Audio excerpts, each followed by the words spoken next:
Good morning. How are we this morning? Good. Why don't we stand up, sing some songs to the Lord this morning? I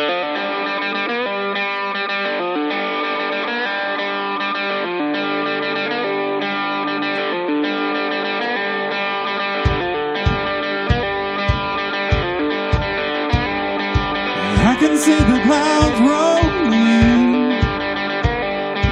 I can feel the winds, they try to shake me. I will not be moved. My feet are on the rock. I can feel the waters rise. I can hear the howling lies they haunt me. Fear won't hold me now. My feet are on the rock. When I feel my hope about to break, I will cling to your unchanging grace. Let the waters come and the earth give way. I'll be dancing in the rain. My feet are on the rock. I can see the morning light. I can feel the joy on the horizon. Here my faith is found. I stand on solid ground. When I feel my hope about to break, I will cling to your unchanging grace. Let the waters come and the earth give way. I'll be dancing in the rain. My feet are on the rock. On Christ the solid rock I stand. All of the ground is sinking sand. So stomp your feet and clap your hands. Feet are on the rock. On Christ the solid rock I stand. All of the ground is sinking sand. Stomp your feet and clap your hands. Our feet are on the rock. On Christ the solid rock I stand. All of the ground is sinking sand. So stomp your feet and clap your hands. My feet are on the rock. When I feel my hope about to break, I will cling to your unchanging grace. Let the waters come and the earth give way. I'll be dancing in the rain.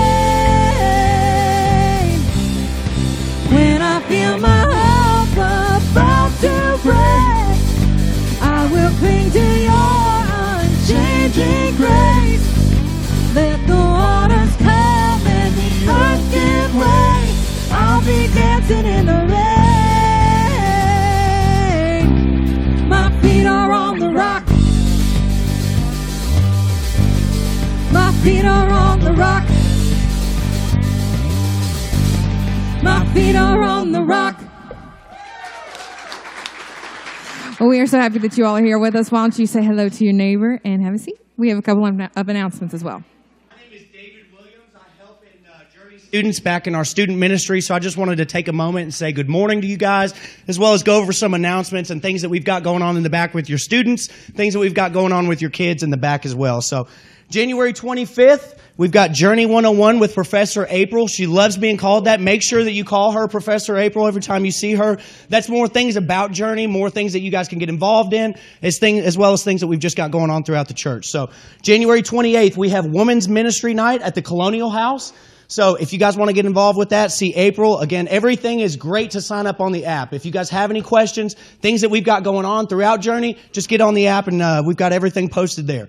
January 30th, I'm taking all the high school and middle school boys. We're going to go to Activate Games up in Louisville. I'm probably going to have a stroke, but I'll try my best. February 11th, we have the seniors in the retirement community. They're going to have lunch and discuss how to stay connected in Journey and just stay connected all together. See Steve or Carla Wiedmeyer for those things. Scott and Kim Muncie as well. February 13th, we've got Galentine Bunko Night. That's going to be February 13th at 6:30. February 15th, we've got middle school and high school girls. They're going to be doing some cookie decorating and some other stuff. And then they're going to take that stuff over to the Colonial House as well. So then February 20th and 21st, we've got CIY Superstart. This is 4th, 5th, and 6th grade. So please get your kids signed up. And thank you guys for your time. See you. Well, thank you guys for being here and braving the cold. David did a good job. He read those announcements like he was mad at them, though. So, so we got a lot going on. So download the app. Best way to stay connected. You can get on our social media accounts if you need to, if you want to. But we got a lot going on. Download the app. It's free if you come to Journey. Well, it's free for everybody. I shouldn't say if you come to Journey. It's free for everybody. Best way to stay connected. Sign up. Do all that stuff. The senior group we're starting, we got to come up with a better name than that because it sounds awful. But I will tell you, and this is bad of me, I wanted to make sure you guys could connect. So there's a table out there with some flyers out there for them getting together. And to make sure you guys found it, I put some Werther's Originals out there too. Just sniff them out or whatever. So anyway, so I'm just kidding. It's a joke. But so we're so glad you guys are here. We already had a great first service, and we're glad you guys braved the weather to be here with us today. Like I said, lots of stuff coming up we want you to get connected with and involved in if you can. So we have been going through this series talking about newness and newness of life and stepping into a new year and goals and all these things. And we've been talking about this. We've been talking about transformation. We've been talking about the renewing of your mind. We talked about how God is interested in making your life better, but he wants to make you new. Last week, we talked about like how the mind is the battleground for this. We talked about metamorphosis. We'll talk a little bit about it again today. And God doesn't just want to polish the old. He wants to create something new from the inside out. And so last week, we really focused on our minds, how we think, what informs you. Now, here's what I want to say about everything we've talked about, including last week and what we're going to talk about today. So, maybe you've been to church or you've been to a sermon or maybe you've read a book or heard a motivational speech or whatever, and maybe that message landed with you in some way. Like you connected with it, you felt it, you nodded a little bit, you wrote something down, you left a little bit inspired. But here's what I've learned about moments like that, or moments like maybe today, or moments that we've all experienced where we felt a little bit of inspiration. Inspiration is powerful, but it's also temporary. It doesn't last very long. Eventually, the feelings fade and the real test of change begins. So, for example, like for us, maybe this going into this new year or new season or whatever it is, we feel motivated, we feel inspired to make some changes or to think through some things in our life. But then the alarm goes off on Monday morning. The same pressures show up, the same patterns tug at us, the same voices continue to inform us. And all of a sudden, the excitement of stepping into something new starts to feel really heavy. Last week, we didn't talk about it because I was saving it for today, but there was actually a holiday that most of us probably missed, and it was on January 9th of this year. And January 9th of this year, and it happens every year on the second Friday in January, is what they refer to as National Quitters Day.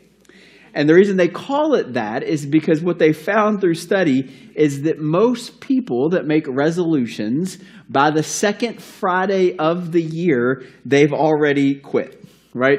It's the day most people abandon whatever resolutions they may have made. The gym starts to thin out, and thank goodness, Planet Fitness in Shepherdsville was starting to get rough, all right? The diets loosen, the budgets bend, the goals quietly get shelved.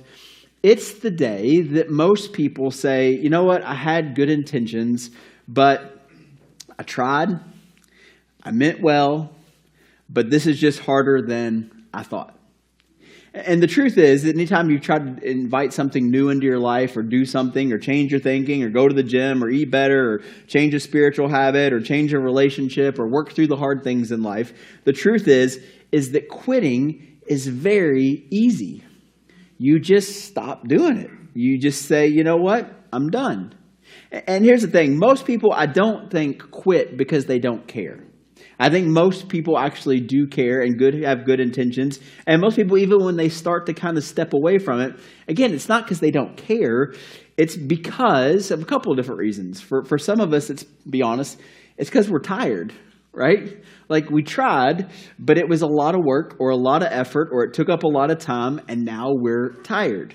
Or maybe we quit, as we've talked about before, because the progress feels really slow, right? It's not going at the pace that we hoped it would go. We quit because the change feels painful, right? Like sometimes when you change things in your life, especially habits or something like that, like it can be really painful to have to go through those things, to make those tough decisions, to clean out the time in your calendar, to show up at the gym, to do all of that. Muscles feel weak, salads are gross, whatever your excuse is, but it feels painful to kind of go through that. We quit because the waiting wears us down. Like maybe it wasn't just 2 weeks. Maybe you're already almost a month into whatever you're trying to do, or a season into what you're trying to do, and the waiting starts to wear us down. But I think the reason is, all of those reasons, is we quit because there's a gap between where we were and where we hope to be, and we find ourselves in that gap, and the gap seems overwhelming. It feels like it's just taking forever. It feels like it's being delayed or deferred or whatever it is, and there's a gap there, and sometimes that gap can be mentally difficult to overcome. Proverbs, the book of wisdom, says it pretty plainly. It says this: hope deferred makes the heart sick. And what that means is we go into these seasons, we go into these ideas very hopeful, but then because there's this deferment, because there's this delay, whatever it is, it kind of slows us down. It makes our hearts feel kind of weird, or our minds feel weird, and we step out. And some of us know exactly kind of what this feels like. Like you hoped your relationships would be better by now, but they're not. You hoped your anxiety would be quieter by now. You hoped your faith would feel stronger by now. You hoped your habits would feel different by now. You hoped your prayers would have been answered by now. And when it doesn't happen and this deferment goes on long enough, something happens inside of us. We don't usually say, at least I don't think most people say, I'm just giving up. We don't just say that. Maybe some of you are like, I'm done, I quit. All right, but we quietly lower our expectations. Maybe for some of us in our faith life, we stopped praying bold prayers. We stopped expecting real change, and we stopped believing sometimes that God will intervene. We saw a story a couple weeks ago about Paul, and we're going to hear a story today about where God kind of intervenes in this moment, and it's just like this amazing moment. But because we didn't have kind of one of those situations, we stopped believing that God is working in those things sometimes, and so we quit. And I think quitting sometimes looks different than just stopping. I think for some of us, it turns into this subtleness of we just settle. We just decide, we talk ourselves into it's not that bad. We talk ourselves into these things. And I think for some of us, the reason we settle when it comes to these things that we want to change or do better in our life, and we decide to go back to the old way, we settle because settling feels safer than hoping again. Settling feels like it's manageable. Settling feels like, oh, well, if I lower my expectations and I reach those lower expectations or get close to those, it's at least better than having these big dreams and not fulfilling them. But I want to challenge you that I don't believe that settling is what God created you for. So I was looking over my message this week, and I happened to be watching a movie. And in that movie, and I promise you, this was completely out of coincidence, but I was watching this movie, and there were a couple things that we're going to talk about today that made me really resonate in this movie. Now, the movie I was watching was a movie called Shawshank Redemption. If you guys have seen it, just a little heads up, I'm going to ruin it for some of you today. But if you haven't watched it yet, it came out 31 years ago, so I feel like there's been a grace period there. And so if you haven't, tough, okay? So top 3 movie for me, top 3 movie of all time: Braveheart #1, Tombstone #2, Shawshank Redemption #3. If you don't agree with that list, it's okay to be wrong. But came out 31 years ago, so you've had some time. But there's this moment in Shawshank Redemption, if you don't know, it's a movie about these guys that are in prison. And one of the characters in this movie is a guy named Red. He's played by Morgan Freeman, and he has been in prison for most of his life. He's learned how to survive. He's learned how to manage disappointment. He's learned how to keep expectations low because he's spent so much time in there. And you see this play out. And he does well in prison, but the line, "you're doing well in prison," isn't one we all want to say in our story, okay? So he's doing okay, but he's lowered the expectations. And you see this, there's these moments throughout the movie where he goes up for the parole board, and he gets his thing stamped, rejected, even though he's actually trying to change who he's become, and in some ways we see that he has. But he's lowered his expectations. And then comes along Andy. Andy is played by Tim Robbins. And he comes along, and he is the only innocent man in Shawshank. Like, he has been falsely accused of something. And nobody believes him at first, but we find out in the end that he actually was innocent. Again, if I've ruined it, it's been 31 years. You should have went to Blockbuster, okay? So Andy, he keeps holding on to freedom. He keeps holding on to this belief of a life beyond the walls. He talks about the scene at an ocean. He keeps talking about redemption. And he keeps talking about hope. In fact, there's this scene where he plays this music across all of the prison yard, and he gets thrown into the hole for that for like 30 days. But when they ask him why, he tells them, he says, listen, they can take everything from you here, but they cannot take your hope. And when Red hears this, his friend, played by Morgan Freeman, he doesn't want to hear it at all. And he doesn't want to hear it not because he's cruel, not because he's even bitter. He doesn't want to hear it because he's tired. Tired of dreaming, tired of believing, tired of hoping for something that might never come. And there's this pivotal scene in the movie where another guy named Brooks, who's been there for an older gentleman that's been there for a long time, he eventually gets released. But because he's gotten so used to being behind the walls and the prison cells and not holding on to hope and having anything to hope for, eventually he gets released, but he's lost his hope in something better, and so he ends his life. And there's this tension when they find out between Andy and Red. Andy wants to keep holding on to hope, and Red doesn't want to have anything to do with it. In fact, Red goes as far in the scene, and he says this. He says, hope is a dangerous thing. It can drive a man insane. And here's what I think he means behind this, and maybe something some of us will relate to when it comes to this idea of why he would say that. Hope sometimes hurts. Because you're hopeful for something, and then as we've talked about the deferment or the delay or it not always working out or it taking longer, it hurts sometimes to keep holding on to that. Hope maybe reminds you of what you don't have. Hope keeps you longing for a life that maybe sometimes you feel like you might never touch. And when you've been disappointed long enough, you stop wanting to feel that ache. And so hope becomes dangerous. So you shut down. You build emotional walls. You numb your expectations. Some of us even convince ourselves that we're fine with less. We settle. And in the deepest of our hearts and our minds, we're not actually okay with those things, the status quo or whatever it is going on. It's because we don't want to be crushed again. And so we give up. We lower the expectations. We settle. That's sometimes what hopelessness does. It doesn't always show up as despair. Sometimes it shows up as acceptance of the way things are. We talked about this last week. Sometimes it's a resignation of believing that something could be better. It sounds like this. Well, this is just how my life is. This is just my anxiety. This is just my story. This is just the way my family is. This is just who I am. And we settle with those statements being okay. And when hope dies, something else dies with it. Visions die, dreams of a better future die, courage to step into the future dies, and sometimes our faith gets quieter. We stop asking God for big things. We stop believing for healing. We stop expecting restoration. Hopelessness doesn't just steal joy, it also steals movement. Because when you've lost hope, sometimes you just stop trying. You stay in prison. You stay in the pattern. You stay in the past.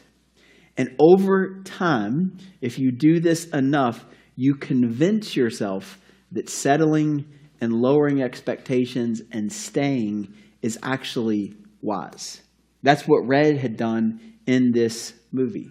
He's convinced himself that where he is and the circumstances, that it's wise for him to stay in those expectations. But it's actually not wisdom to not believe, to not hold on to hope. It's actually sometimes fear. It's self-protection. It's the soul trying to survive disappointment yet again.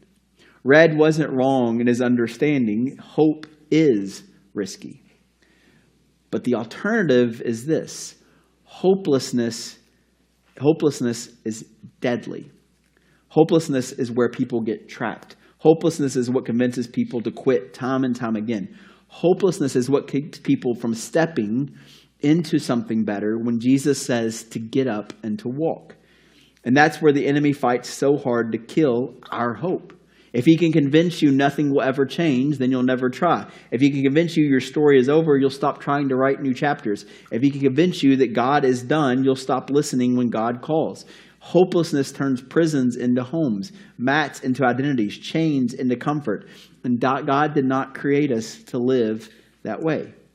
See, most of us in this room will never find ourselves trapped behind the bars of a prison, giving up hope. But we can find ourselves in a different type of prison, a prison of our mind, a prison of our heart, a prison of our behaviors, and a prison of our past where we feel just completely stuck. In the Bible, there's this interesting story that we've covered before. So if you've been around, you've probably heard this. It's one of these interesting stories that I keep coming back to because there's some details in there that every time I read it, I pick up on something different. And in John chapter 5, we meet a man who knows what it's like to feel stuck and trapped in something and to not have hope to move forward. So in John chapter 5, the Bible tells us that Jesus approaches this town. And in this town, there's this pool. And the belief is that if you are lame or sick or have some type of ailment, that at a certain time in the day, and they don't really never know when, an angel will come down and kind of stir the water. And when the angel stirs the water starts to bubble. And if you're the first person to get into this pool of water after that happens, then you'll be healed. Now, truth is, we have no historical evidence that this actually ever happened, but it was still something that people held on to and people would show up at this place. And so Jesus approaches this scene of these people putting their hope in something and in some ways kind of settling, hoping not that something else could come along, but just in this one belief system and this one idea. And in John chapter 5, the Bible tells us that Jesus approaches this scene and he sees a guy that's been there. And here's what it says in John chapter 5. It says, one who had been there, an invalid, for 38 years. So, pause. 38 years, this guy has been showing up to this same exact spot. That's not a season. That's not I hit a rough patch. That's a lifetime. 38 years of waiting, 38 years of disappointment, 38 years of watching other people move forward while he feels stuck. So imagine this man's daily routine. Being carried to the same place, laying on the same mat, watching the same water, hearing the same splashing, and seeing time and time again other people step ahead of him. And so what he started to do is what most of us would do. You show up, but you've started to lower your expectations. You've maybe started to lose a little bit of hope. Hope rising, then crashing. Hope rising, then crashing over and over again. John 5:6-7 says, when Jesus saw him lying there and that he had been in this condition for a long time, he asked him, do you want to get well? Now, this to me is just one of these kind of amazing details, okay? It seems really insensitive of Jesus, doesn't it? Like, dude's been laying there for 38 years, and Jesus is like, hey, bud, you want to get better? You know, and it's like there's this tension in this moment where, like, what did you expect the guy to say? Like, what did you expect? But Jesus kind of knows what's going on because here's this guy. He's lowered his expectations. He keeps showing up because why not? He has nothing else to do. But like, he doesn't believe. He's just sitting there in this moment, in this thing, laying on this mat day after day after day. And so the guy replies. He says, sir, the invalid replied, I have no one to help me into the pool when the water is stirred. While I am trying to get in, someone else goes down ahead of me. And in this line, and I'm not making light of this guy because hopefully we'll meet him in heaven one day. There's a little bit of Eeyore in there. Remember Winnie the Pooh? A little bit of like, oh, yeah. But he's got an excuse. Like, and maybe it's a valid excuse. Like, someone always gets ahead of me. And maybe we feel like that collectively or individually. Like, we feel like, well, everybody else it's working out for them. And then here I am stuck here at this pool. And so he's got his excuse why he hasn't gotten better, why he hasn't changed, why he hasn't done it. And Jesus asked this question, do you want to get well? And the man answers. And he answers with history. I've tried. I've waited. I've hoped. But it never works out. That's what happens when hope has been disappointed too many times. You stop answering the question in front of you and start defending yourself with past experiences. I've tried, and it didn't happen. And so I've lowered the expectations. I've lowered the bar. I've settled. This is just the way it is. It might be great for everybody else. It might work out for everybody else, but not for me. And there's something else that happens here that we don't often talk about. Sometimes after a long time, brokenness simply becomes familiar. And familiar almost always feels safer than the unknown. And we don't like to talk about that because you're like, why would anybody choose to be stuck there? And the only reason you choose it is because it feels known. You kind of know what to expect. You kind of know what it's going to be like. And familiar feels safer than the unknown. It feels safer than stepping into the unknown. It feels safer sometimes than holding on to hope and believing that it could be better. It feels safer, right? This man had built his entire life around this condition, his routine, his identity, his expectations. His mat wasn't just something he laid on, it was something he lived on. And that happens to us too. We organize our life around our wounds. We manage our relationships around our fears. We make peace with patterns that may be slowly killing us. Not because we want to, but because they're familiar. It makes sense. It might look like chaos to everybody else, but it makes sense because it's familiar. And Jesus steps in and wants to disrupt all of that. He doesn't ask, how long has this been going on? He doesn't ask who hurt you. He doesn't ask, why haven't you tried harder or tried something different? He doesn't ask any of those questions. He simply looks at the man and says, do you want to get well? And here's the other thing that comes out of this. And it's going to be hard for some of us to hear, but it's the truth that I've learned in my own life and in a lot of people's lives that I've worked with over the years. Healing requires desire. Do you want to get better? And some people don't know how to answer that. So, here's this scene, all of this tension. Jesus looks at the man and says this, get up, pick up your mat, and walk. Like, go. Like, leave this. And at once, the man was cured. He picked up his mat and walked. Now, before there's a lot of pushback, I get this. It's just like the Paul example a couple weeks ago. Like, this doesn't happen every day. By the way, the Bible, the reason they're miracles is because they're not common, right? They're examples of God's power and what Jesus can do, but they're in there to show us that this doesn't just happen all the time. So these are these extraordinary stories, but the truths behind them still exist. A man has settled. He's lost in this place. And Jesus tells him to get up and to take his next step in light of everything that he's faced. Notice what Jesus doesn't do. He doesn't explain the process. He doesn't negotiate terms. He doesn't wait for perfect understanding from this man or from anybody else around him. He calls him forward. He says, get up, pick up your mat, and walk. In other words, for us, stop identifying with your condition.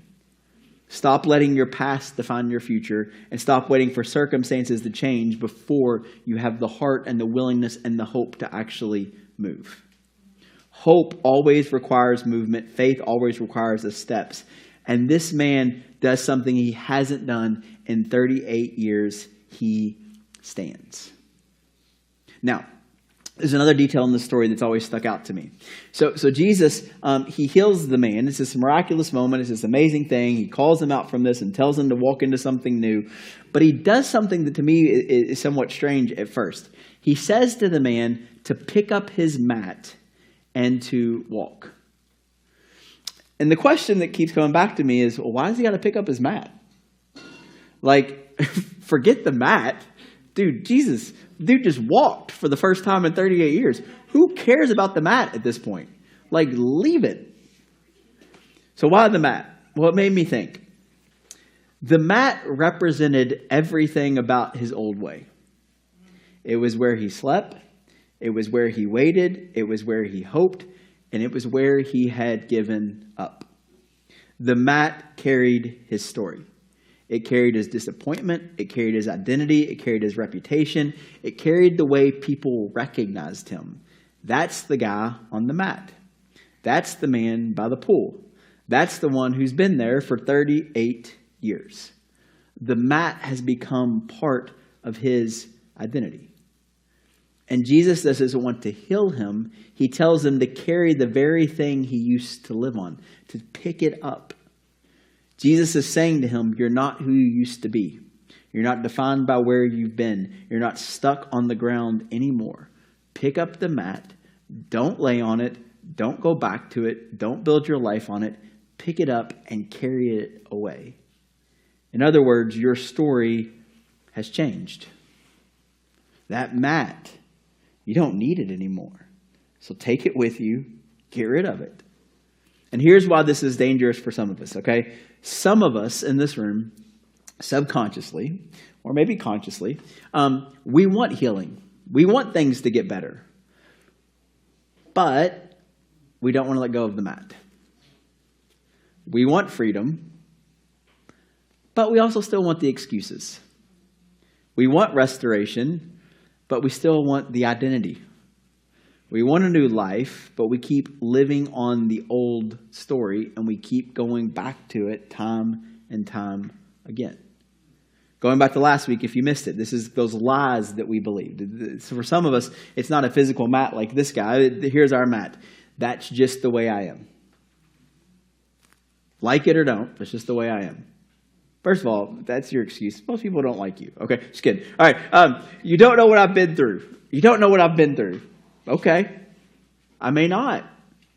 This is just my personality. I've always struggled with this. I'll always be like this. And those are mats we keep going back to time and time again. Listen, your pain is real. Your story matters. Your wounds are valid. But you cannot build your future that God's calling to you living on the past. At some point, healing requires letting go of the identity that you're broken, that built around your brokenness. You can't live on the mat and carry it away at the same time. You either lay on it or you move forward with it as a proof that God has done. And maybe Jesus is inviting some of us to stand up and to carry the very thing you used to live on and carry it away. Get rid of it. You don't need it anymore. And that can be difficult. I think one of the most dangerous ideas in our culture, especially in faith, is the belief that God just wants us to be comfortable. God is not interested in managing your brokenness. He's interested in transforming our lives. Listen to what it says in 2 Corinthians 5:17. Paul wrote this. He said this, "If anyone is in Christ, the new creation has come. The old has gone. The new is here." The problem with some of us, if we're being honest, is we want the new, but we also don't want to let go of the old. It's become familiar. It's our identity. The old is how we make excuses for not becoming better. The old is what makes people feel sorry for us, not stepping into the new. But listen to what it says. It's a new creation, not improved, not upgraded, not patched up, actually new. God does not try to make your old life to where you can just be tolerated. He wants to replace it with something better. What is the promise that Jesus makes? I came to give you life and life to the full. Which means God never heals you so you can stay the same. He heals us so we can move forward. He heals us so we can start again. He redeems us so we can live differently. He forgives us so that we can forgive others, so that we can move forward, so we become better versions of ourselves. I said this a few weeks ago, and I believe it because I've seen it in my own life. We want God to make everything new, to make everything better, but not disrupt us too much. And the reality is, in my own life, so I'll speak for myself, I need things to be disrupted. Because if not, I'm going to keep going back to the mat.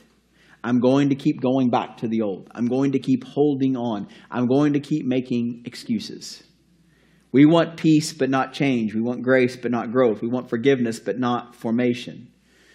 But healing always calls us forward. I mean, notice this pattern when Jesus heals people and does these miraculous things. He'll say things to them like, go and sin no more. And we're like, yeah, but we became Christians so we can sin as much as we want.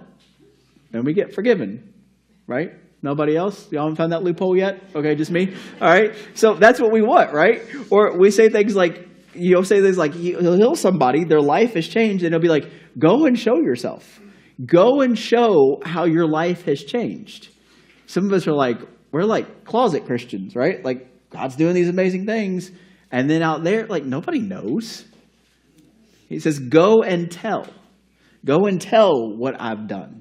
Some of us are like, no, I'm good. I like showing up. I like coming into a dark room. Nobody knows me. Nobody sees me. It's good. But that was never the goal. Healing was never the end. It was always the beginning. God is not trying to return you to who you were before the pain. He's trying to create you into who we were always meant to be, which is why hope matters so much. Hope keeps you moving forward even when progress feels slow. Hope keeps you believing when change feels hard. Hope keeps you stepping when fear gets loud. Without hope, healing stalls, but with hope, transformation continues. And here's the other thing I've learned when it comes to hope and holding on to it in light of things we face. Most people think hope is just something you feel. They think hope just shows up one day. They think that hope arrives when the circumstances get better. They think hope comes when life finally works out. If life finally worked out for you, kudos to you, okay? But that's not how hope works. What I am learning, and I think the Bible is teaching us through these stories and what we're learning, is hope is actually a decision. Hope is actually a choice that you have to make to believe in it, to hold on to it. Hope is choosing to believe God is still working even when you can't see it. Hope is trusting before you feel it. Hope is stepping before certainty. Hope is praying before the answers. Listen to what it says in Hebrews chapter 10. Let us hold unswervingly to the hope we profess, for he who promised it is faithful. We hold on to it. We choose to believe it. We choose to keep going back to it, not because of us. Notice what the verse doesn't say. It doesn't say hold on because you're strong, hold on because you're disciplined, hold on because you're consistent. It says hold on because God is faithful. Your hope is not in your performance. Your hope is not in your willpower. Your hope is not in your perfection, because none of us got that one. Your hope is in God who keeps his promises. Hope says, I don't see it, but I continue to trust him. Hope says, I don't feel it yet, but I still believe him. Hope says, I'm not there, but I do believe that I'm on my way. And those are choices. Hope is a daily choice. And here's what you have to know about hope in this choice. Sometimes it's loud. It's easy. It's easy to hold on to hope. And some days it's very quiet. Some days hope feels bold. And some days it's just a gentle whisper. But you have to choose it. Tomorrow we honor the life of a man that lived in our country that did amazing things for lots of people in our country, regardless of what anybody believes. And here's one of the quotes that comes from Martin Luther King Jr. We must accept finite disappointment. There will always be disappointment in life. And there will always be disappointment that works against the hope that you're working towards and the changes and the newness. But listen to what he says. But never lose infinite hope. Last week we talked about metamorphosis, and we talked about how this caterpillar becomes a butterfly. But the part we forget is this. So like it starts as this caterpillar that's like this kind of gross, weird thing that crawls around, and girls are like, ew, that's icky. And like you run over it in your car and all that stuff. And it starts as this weird little thing, and then it transforms into this thing that you're like, Oh, it landed on my finger. Get a picture. But it's this weird thing like in between. And here's the part we forget. It doesn't become the weird little worm to the butterfly that we all want to get pictures with until it goes into the cocoon. And in the cocoon, here's what you have to know. Everything breaks down. The caterpillar dissolves. Its body restructures. Its form changes. And here's the thing. They're not that smart. But if I'm a caterpillar going through that, it looks like death. It feels like failure. It appears nothing is happening. And whatever is happening doesn't feel good. But it's actually transformation. And some of you are in a cocoon season right now. You're in the middle. You're waiting. You're in the slow, uncomfortable process. You're doing the work. You're showing up. You're trying. You're praying. And it feels like nothing is changing as quick as we would hope. And that is going back to National Quitters Day, why most of us quit. But listen to what Galatians chapter 6, verse 9 says. Let us not become weary, because there will be things that will make you feel weary in doing good. So don't stop. Keep showing up. Keep holding on. Keep believing. Keep choosing. For at the proper time, we will reap a harvest if we do not give up. So don't quit. Don't walk away in the middle. Don't stop in the middle. Don't give up when God is reshaping you. The cocoon, just like the healing, it is not the end. It's just the beginning. God is doing something, and we have to keep holding on to it. So let me ask us all a question. What have you been tempted to quit? Your faith? It's not going. You come to church, you're hoping it's going to get better, you're hoping it's going to click, but it's slow sometimes. Your recovery? Some people, we've made choices in our life, and we have this long journey, this long process we have to work through to come out on the other side. You've been tempted to quit. Your growth as a person, as a husband, as a wife, as a parent, as a brother, as a sister. Your healing, you've been through a lot. Nobody's discounting. Listen, I feel bad for the guy that laid there for 38 years. And he could have stayed there, but he chose not to. He answered the call of what Jesus called him to, and he got up and he walked. So what mats have you been laying on? What excuses have become too familiar in your life that you just always believe them? What label have you accepted about your story? What story have you been telling yourself or allowing other people to tell you that now you believe and identify yourself with? What if Jesus is standing in front of us right now and asking the question, do you want to get well? What will your answer be? At the end of Shawshank Redemption, I apologize if I ruined the movie for you. 31 years. I'm just going to keep that number out there. Red finally walks out of prison. It's this powerful movie. If you haven't seen it, really, you should go see it, even the spoilers. He walks out of prison, and for the first time in a long time, there's no walls, there's no bars, there's no guards, there's no routines telling him when to eat, sleep, or move. He's free. But freedom feels strange. And I was thinking about this, and I was thinking about the guy that's been on the mat for 38 years that hasn't walked. I mean, it's got to feel weird to get up and walk places now, right?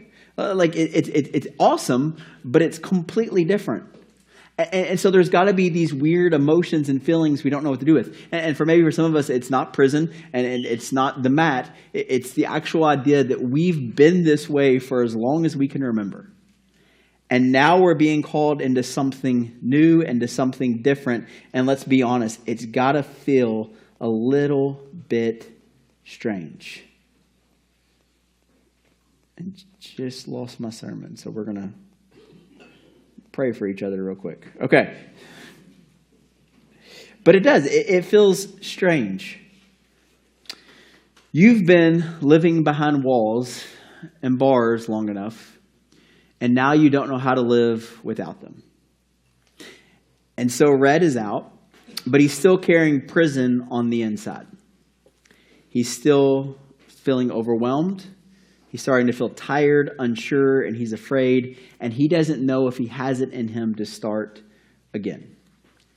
And for a moment, we see it, and he explains it. He thinks about quitting. Not going forward, not trying again, not hoping, just giving up. But then he remembers a promise. A promise that was made to him by his friend Andy, who never gave up hope. And in this movie, we see that Andy tells him about a place, a quiet place, a hopeful place, a place beyond the walls. It's a hayfield near Buxton, Maine. And he says, if you ever get out of prison, if you ever walk away from this, I need you to go to this field and find a tree. Andy remembers this promise that's made to him, or Red remembers, and he goes. Not to quit, not to disappear, not to lose hope. And so Red gets on the bus, he follows the road, he walks into this field, he sits down by the tree, by the stone wall, and he finds the rock that Andy told him about. He pulls away the dirt underneath the rock, and he finds a letter from a friend who never gave up on him, from a friend who believed freedom was possible, and from someone who refused to let hope die. And in this letter, Andy reminds Red of the truth he tried to teach him all along. That even after prison, after all the loss, after all the pain, after all the disappointment, after all the years of waiting, hope is alive. And that hope isn't dangerous. That hope is something else. And Red opens the letter, and here are the words that Andy writes to him. Remember, Red, hope is a good thing. Maybe the best of things. And no good thing ever dies. If you want to know what happens next, just go watch the movie. But here's the truth. Some of you walked in here today tired, discouraged, worn down. Some of you are standing in the middle of a season that feels like a prison. And God brought you here, just like Andy wrote the letter to Red, to remind you of a promise. Your story isn't over. Healing is still possible. Your future is still open, and the freedom is still ahead of you. You might feel like quitting. You might feel like giving up. You might feel like settling, but don't. Because hope is not only a good thing, it might be the best thing. That God is not finished with you, and it's not even close. Hope is what keeps you moving. Hope is what keeps you praying. Hope is what keeps you standing. Hope is what gets you off of the mat. And hope is what will lead you in the steps in the new direction. Never believe that God is not done writing your story. Don't quit. Choose hope. Because not only is it a good thing, it might simply be the best thing. Let's pray. Father God, we love you and we thank you. And God, I know that we walked in here, all of us in different seasons of life and different things going on and different things robbing us of hope, robbing us of the joy in our life right now and their circumstances, God. And maybe some of us, we relate to that. We feel trapped. We've tried over and over again, and because it doesn't work out, we don't always want to step into the new. God, it's hard to hold on to hope sometimes in light of the circumstances we face or family things that have happened that we faced or personal things in our lives.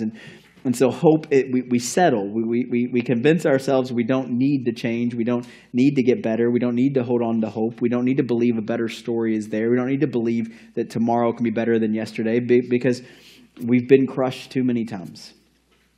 And maybe for us, God, it's just this moment where we just need to stop and to look up and to realize that you've been there the whole time and you're asking us a question that's painful and hard at times. But it's simple. Do you want to get well? Do you want to move forward? Do you want to walk again? Do you want to not be chained to these things, to live behind the bars and the walls of some of the prisons that we've made in our lives? Do we want to be well? God, my prayer is that we do, that we want that. My prayer is that we never give up on hope in light of what we're facing. God, in light of the circumstances, God, that we still hold on to hope. We choose to believe in hope. Every day we remind ourselves of hope, that there is a possibility of a better hour or a better night or a better tomorrow or a better week or a better year. And that doesn't mean it's going to be easy. It doesn't mean it's not going to be processed or there's going to be disappointment or there's going to be things that bring us down, but we just never lose hope. We hold on to it. We keep believing it. And we keep turning to it. So God, whatever it is in our lives, in our hearts, in our minds right now, God, I pray in these next few moments as we sing, as we worship together, that still quiet voice reminds us that we are valued, that we're loved, that we're worthy. God, that you love us. God, you've never given up on us. You've never forsaken us. You've never abandoned us. And God, you want to walk us into a new season. You want to get us to get those mats out of there, to carry them away. God, that you're inviting us into something new. And so we love you and we thank you. In your son's name we pray. Amen.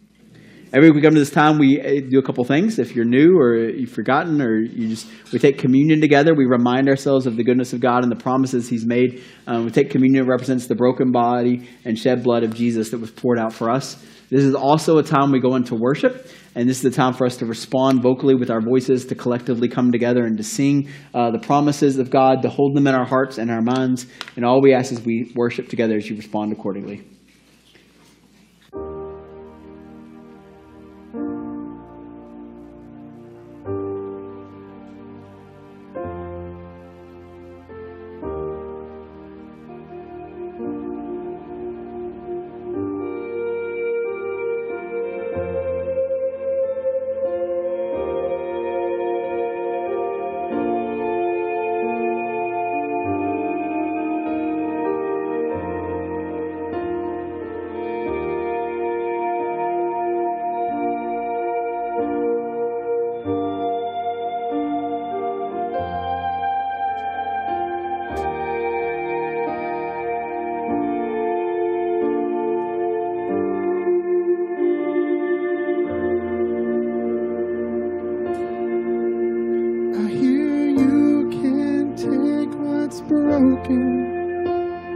Make it whole again. Well, here's the pieces of my heart. What can you do with them? 'Cause I can't hold them all together anymore. So I let them fall, surrender to the floor. You make all things new. You make all things new. God of mercy and love, do what only you can do and make all things new. Only you can bring such beauty from the depths of all my pain. Only you can take this shattered heart, make it beat again. Oh, you hold us all together in your hands. I surrender all I have and all I am. You make all things new. You make all things new. God of mercy and love, do what only you can do and make all things new.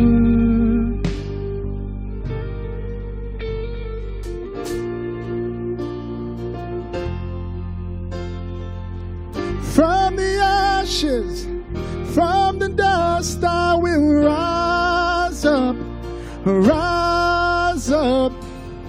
out of darkness into the light. I will rise up, from the ashes, from the dust. I will rise up, out of darkness to the light. I will rise up. You make all things new. You make all things new. God of mercy do what only you can do, and make all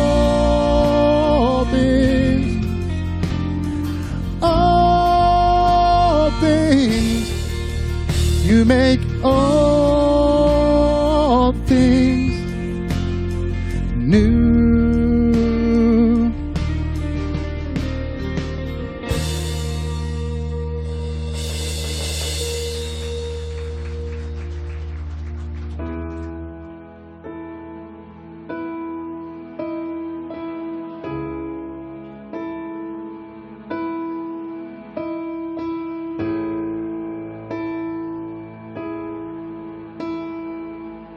Just want to speak the name of Jesus over every heart and every mind, 'cause I know there is peace within your presence. I speak Jesus.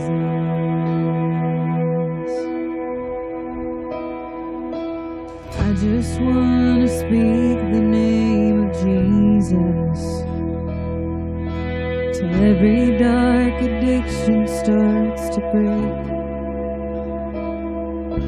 declaring there is hope and there is freedom. I speak Jesus. Your name is power. Your name is healing. Your name is life. Break every stronghold. Shine through the shadows. Burn like a fire.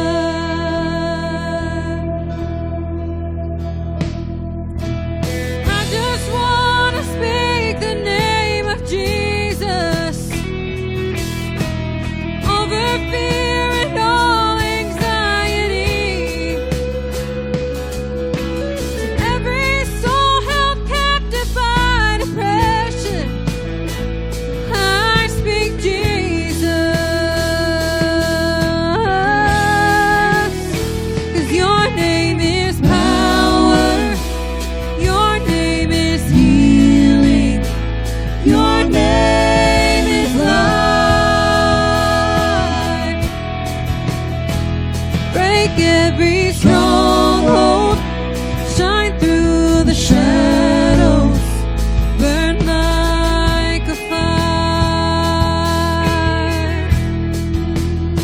'Cause your name is power, your name is healing, your name is life. Break every stronghold, shine through the shadows, burn like a fire.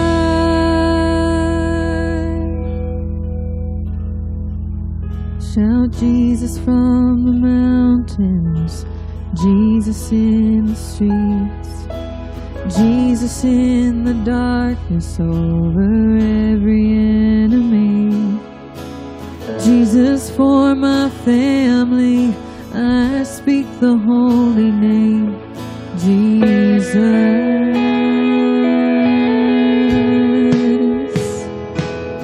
Shout Jesus from the mountains, Jesus in the streets, Jesus in the darkness over every enemy, Jesus for my family. I speak the holy name, Jesus. 'Cause your name is power, your name is healing, your name is life.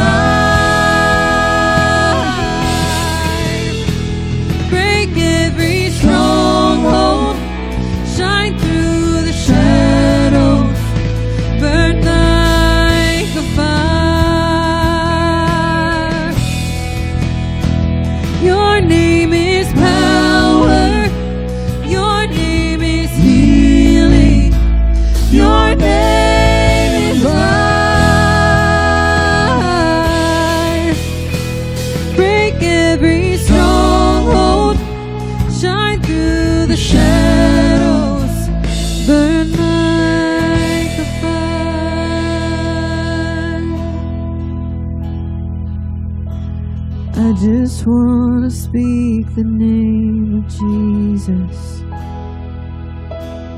over every heart and every mind. 'Cause I know there's peace within your presence. I speak Jesus.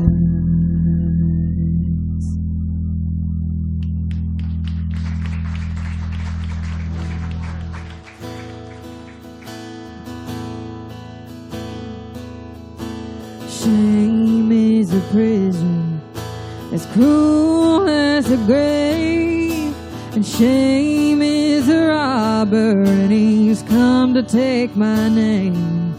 Oh, love is my redeemer, lifting me up from the ground, and love is the power where my freedom song is found. There ain't no grave gonna hold my body down. There ain't no grave gonna hold my body down.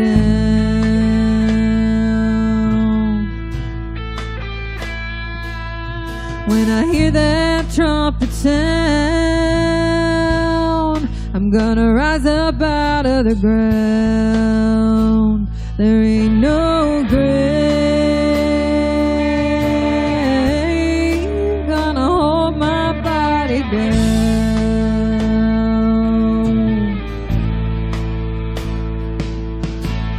Fear is a liar with a smooth and velvet tongue. Fear is a tyrant, he's always telling me to run. Oh, love is a resurrection, and love is a trumpet sound. Love is my weapon, I'm gonna take my giants down. There ain't no grave gonna hold my body down. There ain't no grave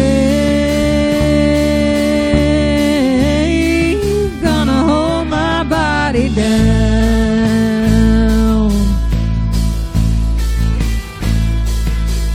When I hear that trumpet sound, I'm gonna rise up out of the ground. There ain't no grave gonna hold my body down.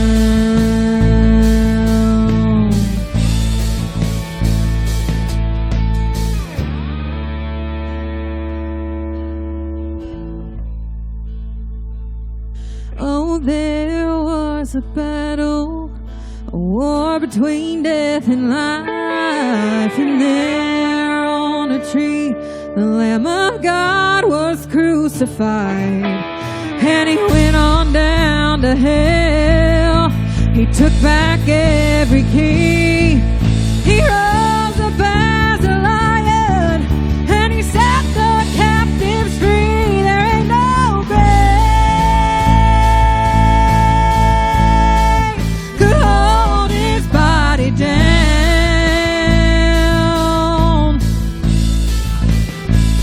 There ain't no grave could hold his body down.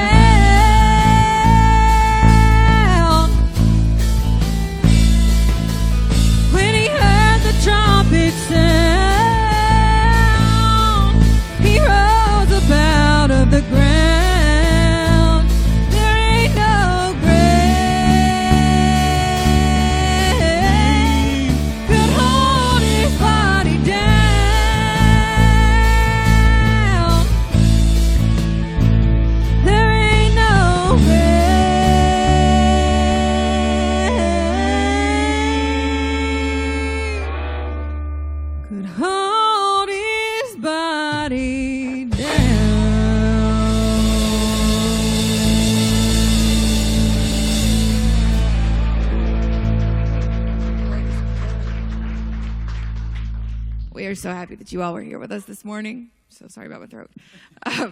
We hope you guys have a beautiful, beautiful week, and we will see you all next Sunday.